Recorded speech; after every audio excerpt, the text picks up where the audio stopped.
প্রত্যেকটা কথা লাউহে মাহফুজে লেখা আছে। এমনকি আপনার কার সাথে বিয়ে হবে সেটাও, কয়টা বাচ্চা কাচ্চা হবে সেটাও।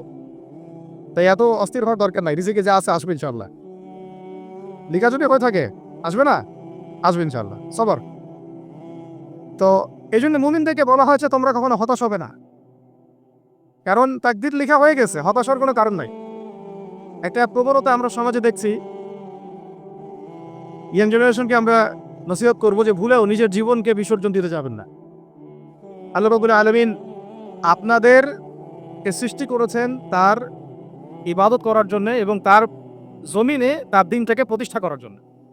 খেলায় খেলায় আপনার জীবনটা নষ্ট করবেন না, ঠিক আছে ভাই? আল্লাহ বোঝার তৌফিক দান করে। তো কলম সৃষ্টি করার পরে কিয়ামত পর্যন্ত সব লেখা হয়ে গেছে। এখন আমাদের এই পৃথিবীতে তো মানুষ ছিল না, ছিল? এদিকে মনোযোগ দেন। এই পৃথিবীতে কি আগে মানুষ ছিল? এই পৃথিবীতে আগে কি ছিল তাহলে বলেন? হ্যাঁ, মাশাআল্লাহ। এই পৃথিবীতে আগে কি ছিল? এখন ওরা নাই? সবার সাথেই কিন্তু একটা করে আছে, কমপক্ষে কয়টা করে? সবার সাথে কমপক্ষে একটা করে। আর কোন কোন জায়গা আছে যেখানে জিনের বড় বড় আকড়া আছে। পৃথিবীতে যে জায়গাগুলো থেকে ইসলাম বিরোধী অপতৎপরতাগুলো চলে, ওখানে জিনের আকড়া বেশি। কথা বুঝতে পারছেন? তো জিন জাতিকে আল্লাহ পাক ধ্বংস করে দিয়েছেন তাদের পাপের কারণে, আল্লাহ দ্রোহিতার কারণে, অবাধ্যতার কারণে। এখন আল্লাহ রাব্বুল আলামিন ইরাদা করলেন পৃথিবীতে আমাদেরকে সৃষ্টি করবেন, মানে মানুষকে সৃষ্টি করবেন। আর আল্লাহ পাক তার সমস্ত ফেরেশতাদেরকে একত্রিত করলেন। ঘটনাটা কিন্তু খুব ইন্টারেস্টিং। আমি জানি এখানে ওলামায়ে কেরামও আছেন, তবে আমি সবার জন্য প্রযোজ্য হয় এমন কথা বলারই চেষ্টা করছি, কারণ অনেকে হয়তো এগুলো নাও জানতে পারে। তো আল্লাহ পাকের ভাষায় আমি যদি বলি, আল্লাহ রাব্বুল আলামিন বলছেন, বা'দা আউযু বিল্লাহি মিনাশ শাইতানির রাজীম, ওয়া ইয ক্বালা রাব্বুকা লিল মালায়েকা ইন্নী জাইলুন ফিল আরদি খলিফা। হে নবী মুহাম্মদ সাল্লাল্লাহু আলাইহি ওয়াসাল্লাম, তুমি স্মরণ করো সেই সময়ের কথা যখন আল্লাহ তোমার রব সমস্ত ফেরেশতাদেরকে ডেকে বলেছিলেন যে ইন্নী জাইলুন ফিল আরদি খলিফা, আমি জমিনে মানে পৃথিবীতে আমার খলিফা পাঠাতে চাই। কি পাঠাতে চাই? আরো জোরে বলেন। আল্লাহ পাক বলেননি পৃথিবীতে মানুষ পাঠাতে চাই, পৃথিবীতে নতুন কোনো মাখলুক পাঠাতে চাই। আমাদেরকে আল্লাহ পাক সম্মানের শব্দে সম্মানিত করেছেন, বিশেষায়িত করেছেন, আমাদেরকে বলেছেন আমরা আল্লাহর খলিফা, আমরা আল্লাহর খলিফা। এখন আমরা আল্লাহর খলিফা, কিন্তু পৃথিবীতে মানুষ খিলাফা শব্দ সহ্য করতে পারে না। হ্যাঁ, কি অদ্ভুত না? এটা কোরআনে কি শেষের দিকে আছে না প্রথম দিকে আছে? সূরা বাকারার একদম শুরুর দিকে 3টা 4টা 5টা পৃষ্ঠা উল্টালে দেখবেন এই একটা আছে। কোরআন তাহলে শুরু থেকে কখনো খুলেও দেখেনি সে ব্যক্তি, প্রমাণ হবে এটা সে খুলেও দেখে নাই, অথবা দেখলেও সে এড়িয়ে গেছে। আল্লাহ পাক আমাদেরকে বললেন যে পৃথিবীতে আমি আমার খলিফা পাঠাতে চাই। তাহলে আদম আলাইহিস সালামকে আল্লাহ পাক মুহাব্বতের শব্দে, সম্মানের শব্দে বিশেষায়িত করলেন কি বলে? সুবহানাল্লাহ, সুবহানাল্লাহ। আর খলিফা কাকে বলে এটা আমি আপনাদেরকে বোঝাচ্ছি একটা দোয়া থেকে। এই যে গাড়িতে করে আমরা বাসা থেকে আসলাম বা যখন কোনো সফরে যাই, আমরা একটা দোয়া পড়ি, সুবহানাল্লাযী সাখখারা লানা হাযা ওয়া মা কুন্না লাহু মুকরিনিন ওয়া ইন্না ইলা রাব্বিনা লামুনকালিবুন। এতটুকু তো পড়ি নাকি? বাইলো পড়তে হবে। ওই মানে এসেছি শুধু লেকচার শোনার জন্য না, ছবি তোলার জন্য না। আজকে জীবনটা পরিবর্তন করার নিয়াত করে যাইতে হবে, ঠিক আছে ভাই? বই প্রকাশ করা, ছাপানো, বিক্রি করা, লেখা, এর চেয়ে বড় কথা আমার জীবনটা ইলমের আলোয় আলোকিত করা। আমি বই লিখলাম ধরেন একটা, আমার মধ্যে সেই আমল নাই, লাভ নাই? লাভ আছে?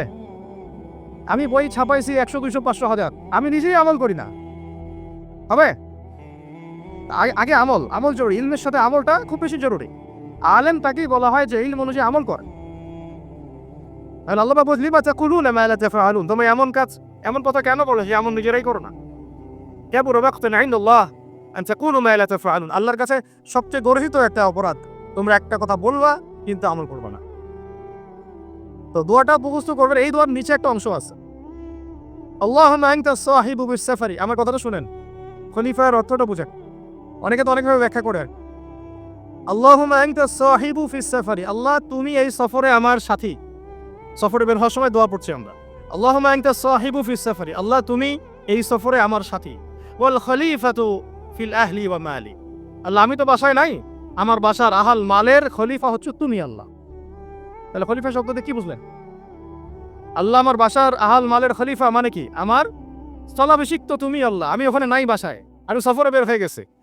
আমার স্ত্রী, আমার সন্তান, আমার মাল, আমার জান, এগুলোর দায়িত্ব তোমার, তুমি খলিফা। কত চমৎকার দোয়া। তাহলে পৃথিবীতে আমি আমার খলিফা পাঠাতে চাচ্ছি, তার অর্থ কি? আল্লাহ রাব্বুল আলামিন এই পৃথিবীতে আমাদেরকে তার প্রতিনিধি বানিয়েছেন। সুবহানাল্লাহ, সুবহানাল্লাহ।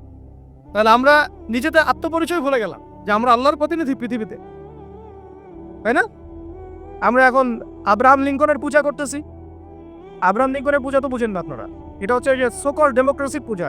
আল্লাহ পাক বলছেন ওয়াল্লামা আদামাল আসমাআ কুল্লাহা, আল্লাহ বলছেন আমি আদমকে এই মহাবিশ্বের যত নাম আছে, নাউন্স, ইসম, সব শিক্ষা দিয়েছি। সুবহানাল্লাহ। এই মহাবিশ্বের যত নাম, এখানে ইসম শব্দের অর্থ কিন্তু জ্ঞান। ইসম মানে কি? এখানে জ্ঞান। মহাবিশ্বের যে জ্ঞানগুলো আছে, এই জ্ঞানগুলো আল্লাহ পাক আমাদের আদি পিতাকে শিক্ষা দিয়েছেন। আমাদের আদি পিতাকে আল্লাহ নিজে শিক্ষা দিয়েছেন। সৃষ্টিগতভাবে আমরা জ্ঞানী ছিলাম না, আল্লাহ পাক আমাদেরকে জ্ঞান শিক্ষা দিয়েছেন। আমরা ফিলোসফির বইগুলো খুললে দেখবেন ওখানে বুদ্ধিবাদ নামে একটা মতবাদ আছে। মানে তারা বলে যে মানুষ সৃষ্টিগতভাবেই একজন বুদ্ধিদীপ্ত প্রাণী। এটা ভুল কনসেপ্ট। সৃষ্টিগতভাবে আমাদের মধ্যে জ্ঞান ছিল না, আল্লাহ পাক আমাদেরকে জ্ঞান শিক্ষা দিয়েছেন।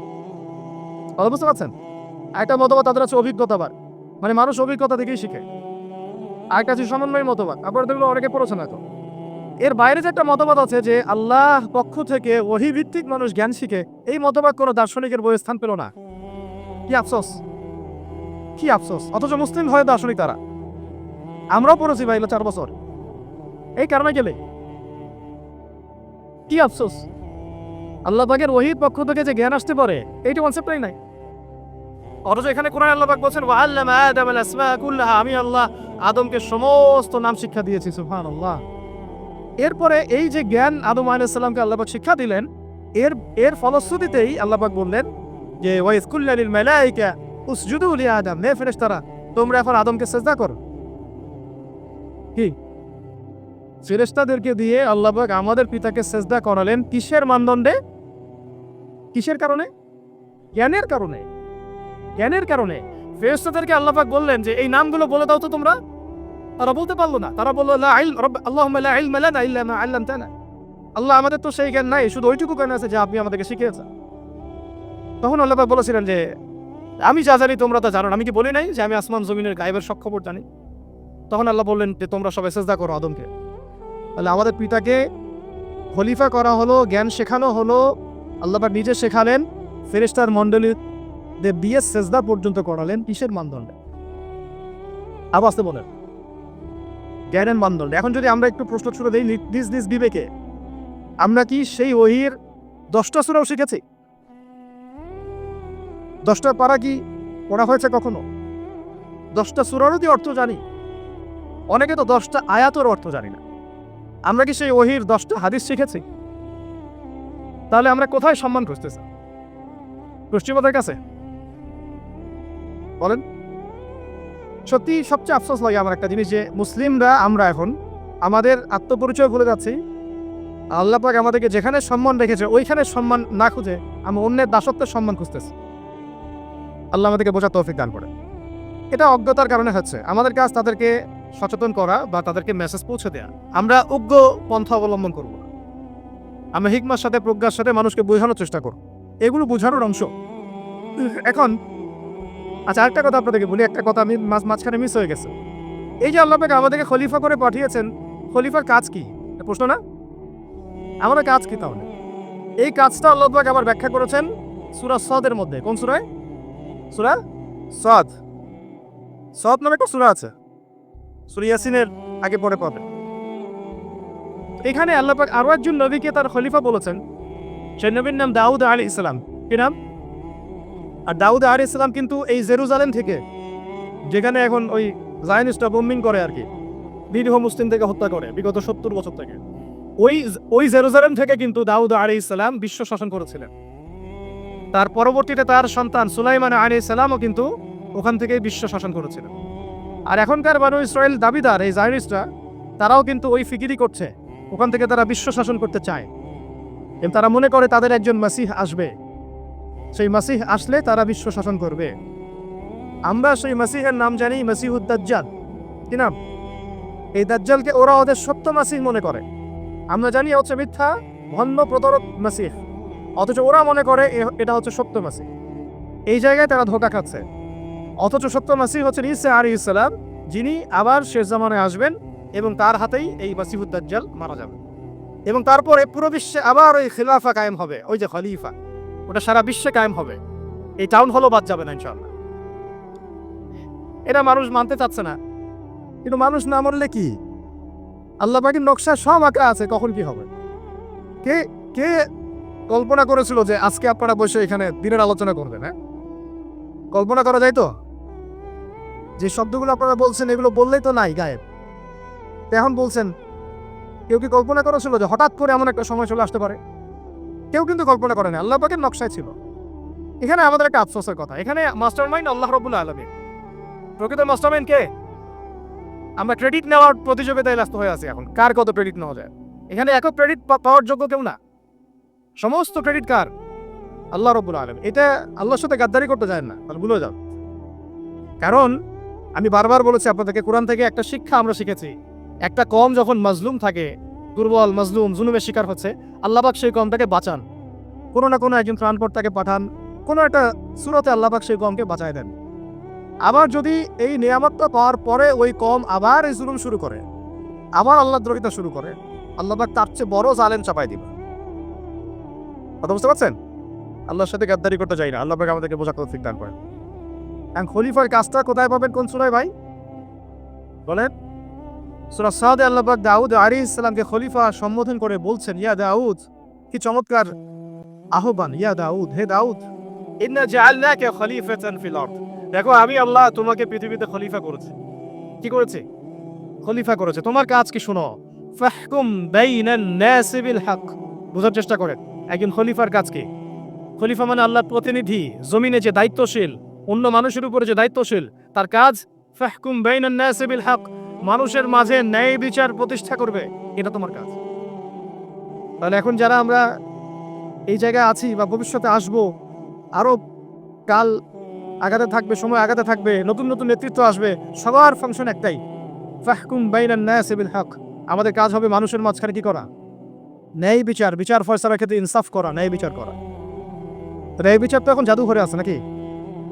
হ্যাঁ, কোনো কোনো ক্ষেত্রে আমরা চাই না যে ন্যায় বিচার জাদুঘরে যাক। আমরা চাই আবারও ন্যায় এবং সাম্যের সমাজ প্রতিষ্ঠা হোক। ইনশাআল্লাহ এরপর থেকে আমরা কোনো অন্যায় সহ্য করবো না। ইনশাআল্লাহ এরপর থেকে আমরা কোনো জল্লাদতন্ত্র কায়েম করতে দিব না। আমাদের যা আছে তাই নিয়ে প্রতিবাদ হবে ইনশাআল্লাহ। কারণ এখনকার প্রজন্ম প্রতিবাদের ভাষা বোঝে। এখন যদি আপনারা আবার সেই প্রাচীন জুলুমের তন্ত্রে মন্ত্রে ফিরে যান, তাহলে আল্লাহর গজব চলে আসবে, বড় গজব। তো খলিফার কাজ কি ভাই? কি কাজ বললাম বলেন? মানুষের মাঝখানে ন্যায় বিচার প্রতিষ্ঠা করা। আচ্ছা, আরো আছে, আরো আছে, আজ শেষ হয় নাই। আল্লাহ পাক বলছেন, ওয়ালা তাত্তাবি'ল হাওয়া, ন্যায় বিচার করতে গিয়ে নিজের দাসত্ব মানে প্রবৃত্তির অনুসরণ করো না। ন্যায় বিচার করতে গিয়ে নিজের প্রবৃত্তির অনুসরণ করো না, মন গড়া বিধানের অনুসরণ করো না। আমার মামা, আমার চাচা, আমার খালু পার করে দিও না। প্রবৃত্তির অনুসরণ মানে কি? মন যা চাই তাই করো না। ন্যায় বিচার করতে গিয়ে আল্লাহ পাকের বিধান মেনে চলো। কারণ সূরা মাইদাতে আল্লাহ পাক বলেছেন, আয়াত নাম্বার 44, 45, 47, ওয়ামান লাম ইয়াহকুম বিমা আনজালাল্লাহ ফাউলাইকা হুমুল কাফিরুন। যারা আল্লাহ পাকের হুকুম অনুযায়ী বিচার ফয়সালা করে না, তারা কাফির। 45-এ গিয়ে আল্লাহ বলছেন, ওয়ামান লাম ইয়াহকুম বিমা আনজালাল্লাহ ফাউলাইকা হুমুল ফাসিকুন। যারা আল্লাহ পাকের বিধান অনুযায়ী বিচার ফয়সালা করে না, এরা ফাসিক, পাপাচারী। 47 নম্বর আয়াতে গিয়ে আবার বলছেন, ওয়ামান লাম ইয়াহকুম বিমা আনজালাল্লাহ ফাউলাইকা হুমুজ জালিমুন। যারা আল্লাহর হুকুম বিধান অনুযায়ী বিচার ফয়সালা করে না, এরা জালেম। তো কাফেরও বলেছেন আল্লাহ, ফাসিকও বলেছেন, জালেমও বলেছেন।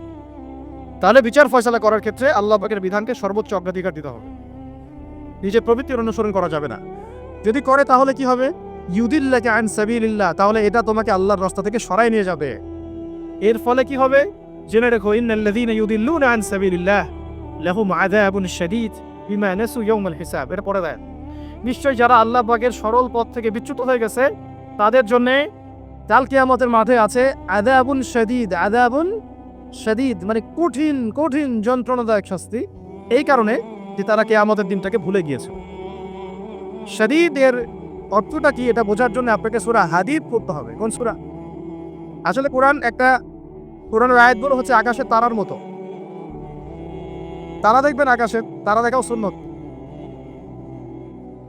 ইসলাম তো রসকসহীন ধর্ম না রে ভাই, সবকিছুই আছে এখানে। আসলে আমরা জানি না বলে আমরা মনে করি যে এখানে কোনো বিনোদনই নাই, তাই না? এই গান বাজনা না করলে কি হয়, মন শান্তি হয়? এরকম একটা ভাব।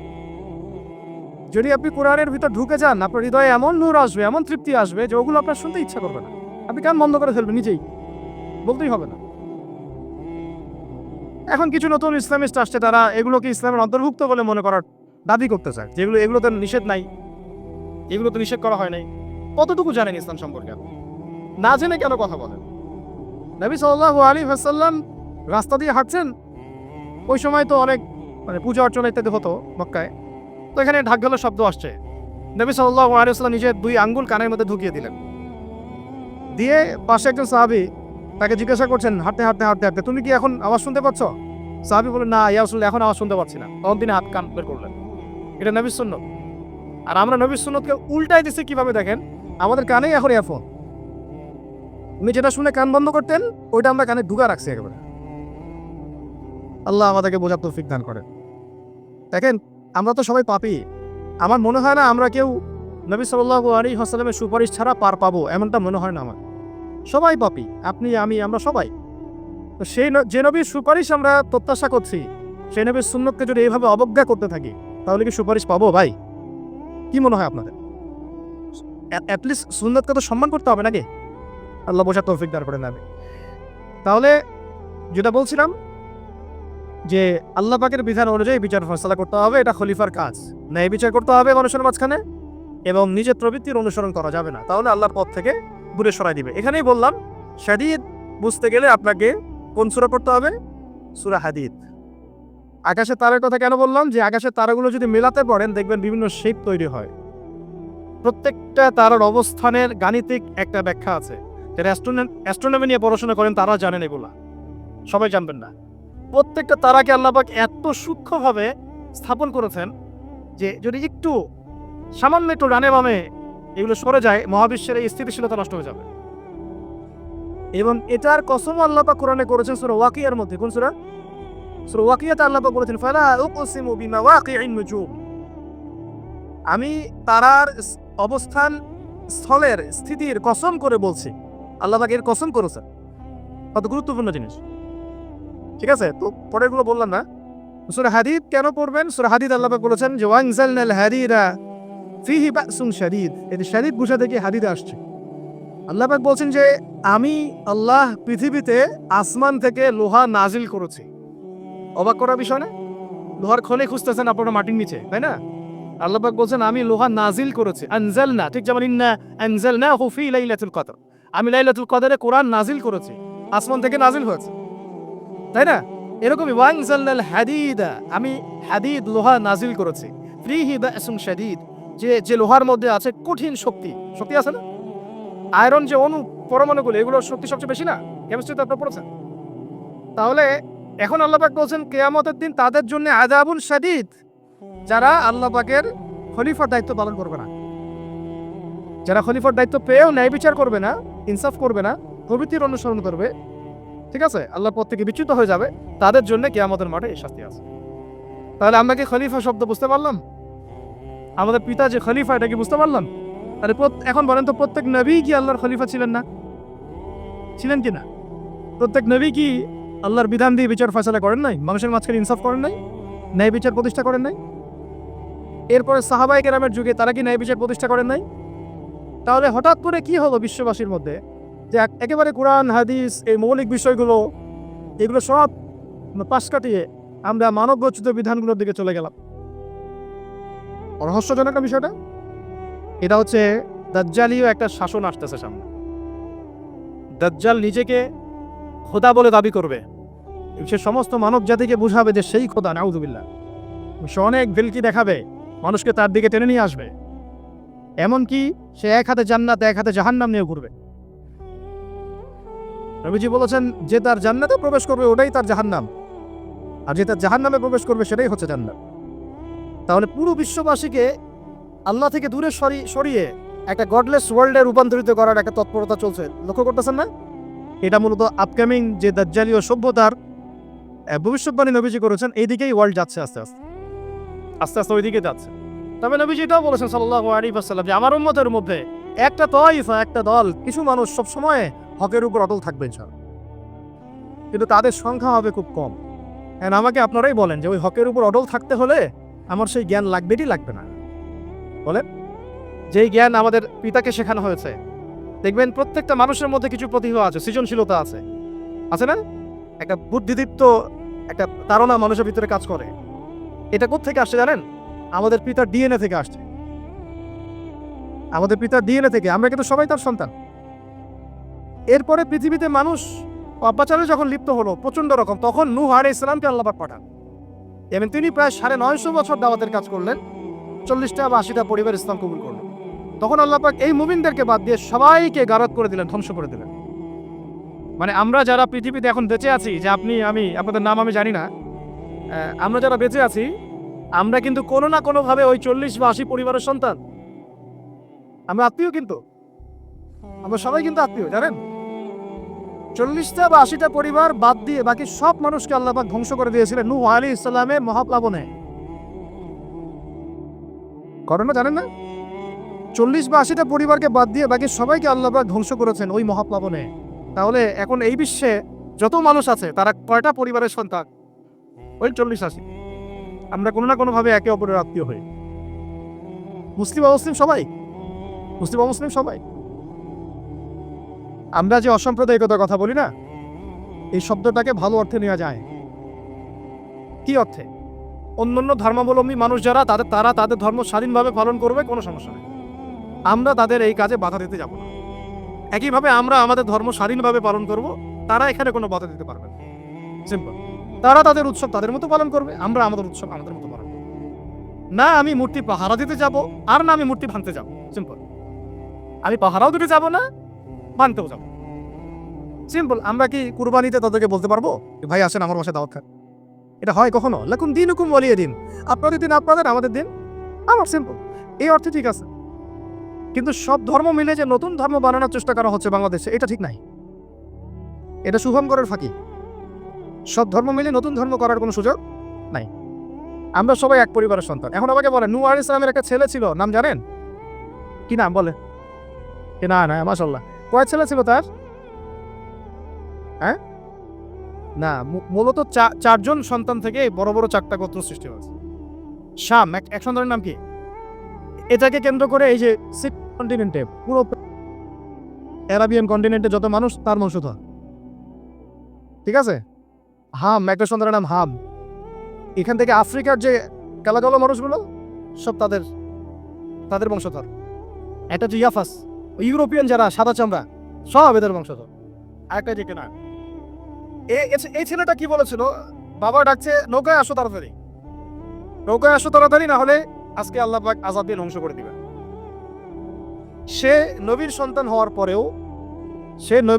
হওয়ার পরেও আল্লাহ প্রদত্ত ওহির জ্ঞানকে মূল্যায়ন না করার কারণে ধ্বংস হয়ে গেল। আর ওই 40টা বা 80টা পরিবার নাজাত পেল কিভাবে? আল্লাহর পক্ষ থেকে নাজিলকৃত ওহির জ্ঞানকে প্রাধান্য দিয়ে আনুগত্য করে। তাহলে কোন জ্ঞানকে আমরা প্রাধান্য দিব ভাই? আমি বলছি না যে আমরা দুনিয়াবী জ্ঞানগুলোকে শিখবো না, ওই প্রসঙ্গে আমি একটু পরে আসছি, যে আমরা শিখবো এবং কিভাবে শিখবো, কতটুকু শিখবো। আগে এই অংশটুকু শেষ করি। ঠিক একইভাবে আপনারা কি আজ জাতির নাম জানেন? আজ, সামুদ। ওই যে সৌদি আরব এখন যেখানে লাইন বানাচ্ছে, লাইন প্রজেক্ট, ওই আলোলা বলে, আলোলা লাইন প্রজেক্ট বানাচ্ছে, দেখবেন অনলাইনে। ওই জায়গা দিয়ে নবী সাল্লাল্লাহু আলাইহি ওয়াসাল্লাম তাবুক যুদ্ধের সময় গিয়েছিলেন। যাওয়ার সময় তিনি বলেছিলেন, তোমরা মাথা নিচু করে কান্নাকাটি করতে করতে এখান থেকে অতিক্রম করো। সাহাবীরা মাথার উপর কাপড় দিয়ে কান্নাকাটি করতে করতে জায়গাটা পার করেছে, কারণ ওই জায়গায় সামুদ জাতি ছিল যাদেরকে ধ্বংস করা হয়েছে। ওটা হচ্ছে এখন পর্যটন স্পট। সুবহানাল্লাহ। তো আদ এবং সামুদ জাতিকে আল্লাহ পাক ধ্বংস করলেন, কিন্তু তাদেরকে করেন নাই যারা ওহির জ্ঞানকে প্রাধান্য দিয়েছিল। ইব্রাহিম আলাইহিস সালাম কোন জ্ঞানের বদৌলতে আল্লাহকে চিনলেন? মানব রচিত জ্ঞান নাকি আল্লাহর পক্ষ থেকে নাযিলকৃত জ্ঞান? বলেন। মূসা আলাইহিস সালাম কোন জ্ঞানের বদৌলতে ফিরাউনের মতো এই যে কি বলবো প্রতাপশালী একজন শাসকের সামনে দাঁড়িয়ে বুক ফুলিয়ে ইসলামের দাওয়াত দিলেন কোন জ্ঞানের আলোকে? ওহীর জ্ঞান। আর ওহীর জ্ঞান যখন নাজিল করা হয়েছে তখন তিনি দোয়াটা পড়ছিলেন, রব্বি ইশরাহ লি সাদরি ওয়া ইয়াসসির লি আমরি ওয়াহলুল উকদাতাম মিন লিসানি ইয়াফকাহু কওলি। প্রত্যেক নবী, ইউসুফ আলাইহিস সালাম কারাগারে 12 বছর থেকেছেন। কত বছর? 12 বছর। আমাদের অনেক ভাই এরকম 5 বছর, 7 বছর, 10 বছর, 12 বছর থেকেছে, আছে। এমনও মানুষ আছে, এখন বলা যায় তাই বলি, যে ওই যে একটা শব্দ শুনেছেন আয়না ঘর, ওখানে দীর্ঘদিন ছিল তারপরে নাই, কোথায় গেছে আল্লাহই ভালো জানে। ইউসুফ আলাইহিস সালামও এরকম কারাগারে ছিলেন। কত বছর? 12 বছর। কিন্তু আল্লাহ পাক তাকে এমন একটা জ্ঞান শিক্ষা দিয়েছিলেন, তিনি স্বপ্নের ব্যাখ্যা বলতে পারতেন, যে কোনো স্বপ্নের। রাজা স্বপ্ন দেখলেন যে 7টা গাভী, জীর্ণ শীর্ণ গাভী, মোটা তাজা গাভীকে খেয়ে ফেলছে, স্বপ্নের ব্যাখ্যা কেউ দিতে পারে না। কিন্তু ওই জেলখানায় 2জন ছাড়া পাওয়া মানুষ, ছাড়া পাইছে 2জন, আর কি 2জনের মধ্যে একজন বেঁচে আছে, একজন নাই। মানে 2জন বসে বসে ইউসুফ আলাইহিস সালামকে বলছিলেন যে আমরা একটা স্বপ্ন দেখলাম যে আমার মাথায় রুটি আছে, পাখি এসে রুটি খেয়ে ফেলছে, আর আমি স্বপ্ন দেখলাম যে আমি শরাব পান করাচ্ছি, ব্যাখ্যা কি? ইউসুফ, তোমাকে সত্যবাদী বলে জানি। ইউসুফ আলাইহিস সালাম বললেন, তোমার মাথায় রুটি যেটা খেয়ে নিচ্ছে, তার মানে তোমাকে শুলদণ্ড দেওয়া হবে, আর তুমি যে পানি পান করাচ্ছ, তার মানে তুমি নাজাত পাবে, ছাড়া পাবে। হলেও তাই। আর যে নাজাত পাবে তাকে ইউসুফ আলাইহিস সালাম বলে দিলেন যে তুমি রাজ দরবারে গিয়ে আমার কথা বলো, আমার কথা আলোচনা করো। তো সে ভুলে গিয়েছিল। পরে যখন এই স্বপ্নটা দেখলো বাচ্চা, তখন বাচ্চা সবাইকে ডাকলো, ডেকে বললো যে এই গাভীর স্বপ্নের ব্যাখ্যা কি। তখন এই ব্যক্তির মনে পড়ছে, আর ইউসুফ তো ব্যাখ্যা দিতে পারে। সে গিয়ে ইউসুফ আলাইহিস সালামকে ডেকে নিয়ে আসতেছে যে এই রাজা স্বপ্ন দেখছে, এই ব্যাখ্যা কি। স্বপ্ন কিন্তু আপনার কাছে শুনে একটা স্বাভাবিক মনে হচ্ছে, আরে গাভীর আবার স্বপ্নের কি ব্যাখ্যা? তখন ইউসুফ আলাইহিস সালাম ব্যাখ্যা দিলেন যে 7 বছর ফসল ফলবে আপনাদের এলাকায়, তারপরে 7 বছর হবে দুর্ভিক্ষের সময়। কিসের সাথে কিসের ব্যাখ্যা? এই জ্ঞান কে শিখালেন তাকে? এই ইন্টারপ্রিটেশনের জ্ঞান কে শিখালেন? তাহলে জ্ঞানের মূল উৎস কে? আমার কথা বলার উদ্দেশ্য কি বুঝতে পারছেন? যত জ্ঞান তার মূল উৎস কে? স্বপ্ন একটা জ্ঞান, যদি সেটা সত্য হয়। আর জেনে রাখবেন, কিয়ামতের আগে আগে মুমিনদের স্বপ্ন বেশি বেশি সত্য হবে। ঠিক আছে? মুসা আলাইহিস সালামকেও সেই আল্লাহ জ্ঞান শিক্ষা দিলেন। ঈসা আলাইহিস সালাম এই কুষ্ঠরোগীর গায়ে হাত বুলালে ভালো হয়ে যায়। হ্যাঁ, অন্ধ ব্যক্তির মানে চোখে হাত বুলালে ভালো হয়ে যায়। এমনকি মৃত ব্যক্তিকে তিনি বলছেন কুম বিইজনিল্লাহ, আল্লাহর হুকুমে দাঁড়িয়ে যাও, দাঁড়িয়ে গেল। এই জ্ঞান কে দিয়েছেন তাকে? দাউদ এবং সুলাইমান আলাইহিস সালাম এই যে পশু পাখির ভাষা বোঝেন, সুলাইমান আলাইহিস সালাম পিঁপড়ার ভাষাও বোঝেন। আপনাদের সায়েন্স কি পিঁপড়ার ভাষা বোঝে? হ্যাঁ, আমরা তখন সায়েন্সকে সবকিছুর মানদণ্ড মনে করি, তাই না? সায়েন্স যদি বলে হ্যাঁ তাহলে হ্যাঁ, না বললে না। মানে এমন একটা ভাব, দেখেন সায়েন্সকে আমরা ইলাহ বানাইছি, ইলাহ, উপাস্য। সায়েন্স যদি বলে যে পৃথিবী থেকে অমুক অমুক কোটি কোটি আলোকবর্ষ দূরে একটা গ্রহের সন্ধান পাওয়া গেছে, নাম দিল ধরেন যে আলফা এক্স ওয়াই জেড কিছু একটা, ওখানে হুরপরি আছে, হ্যাঁ ওখানে দুধের সাগর আছে, মধুর সাগর আছে, তো মানুষ তখন বিশ্বাস করা শুরু করবে, হ্যাঁ তাই তো থাকতেই পারে। নাসা বলেছে না হয়ে পারে, নাসা মন্তব্য করেছে না হয়ে পারে। ওরকম যদি বলে অনেক দূরে একটা আগুনের একটা বিশাল ইয়া পাওয়া গেছে, গ্রহ পাওয়া গেছে, ওখানে আযাব দেওয়া হয়, শাস্তি দেওয়া হয়, ওখানে অন্য মাখলুক আছে, ওদের ভাষা এলিয়েন আর কি, মানুষ বিশ্বাস করে। এটা আল্লাহ পাক কোরআনে বলছেন যে সুলাইমান আলাইহিস সালাম পিঁপড়ার ভাষাও বুঝতেন, ওই কথা বিশ্বাস করতে চাচ্ছে না। সুলাইমান আলাইহিস সালাম বাতাসে ফ্লাই করতে পারতেন, এটা বুঝতে পারতেছেন, বিশ্বাস করে না। তাহলে ওই প্রযুক্তি না থাকলে এয়ারক্রাফট কিভাবে আবিষ্কার করলেন? যে প্রযুক্তিগুলো পৃথিবীতে চলে গেছে ইতিমধ্যে, ওগুলো ভবিষ্যতেও আসতে পারে। যেমন একটা প্রযুক্তির কথা বলি, সুলাইমান আলাইহিস সালাম বসে আছেন, একজনকে বললেন না সাবার রানী বিলকিসের সিংহাসন কে নিয়ে আসতে পারবে? একজন বললো যে আপনি উঠে দাঁড়াইতে যতক্ষণ সময় লাগে এর মধ্যে নিয়ে আসবো। আরেকজন বললেন যে না, আপনি চোখের পলক ফেলতে যতক্ষণ লাগে এর মধ্যে দেখবেন সিংহাসন সামনে।